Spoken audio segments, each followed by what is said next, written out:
অন্তর্বর্তী সরকারের অর্থ উপদেষ্টা ডক্টর সালাউদ্দিন আহমেদ বলেছেন, আমরা ক্ষমতা নেইনি, দায়িত্ব নিয়েছি। বাংলাদেশ অর্থনীতি কোন অবস্থায় এসে দাঁড়িয়েছিল তা যারা এর ভেতরে গিয়েছি তারা ছাড়া বাইরে থেকে বোঝা যাবে না। আমরা খাদের কিনারে দাঁড়িয়ে থাকা অর্থনীতিকে টেনে তুলছি।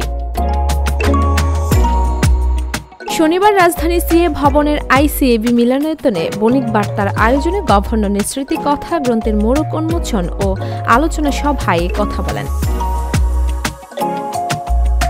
ডক্টর সালাউদ্দিন আহমেদ বলেন, এখানে আমি শুধুমাত্র গভর্নরের সময়কাল নয়, আমার জীবনের নানা স্মৃতি নিয়ে কথা বলেছি। 2019-এ প্রথম সংস্করণ প্রকাশ হয়েছিল, এবারে তাতে আরও কিছু বিষয় যুক্ত হয়েছে। তিনি বর্তমান দায়িত্ব প্রসঙ্গে বলেন, আমরা বাঙালিরা বিদেশিদের কাছে নিজেরা নিজেদের সমালোচনা করি। কেউ উপরে উঠতে চাইলে তাকে টেনে নামানোর প্রবণতা আছে আমাদের।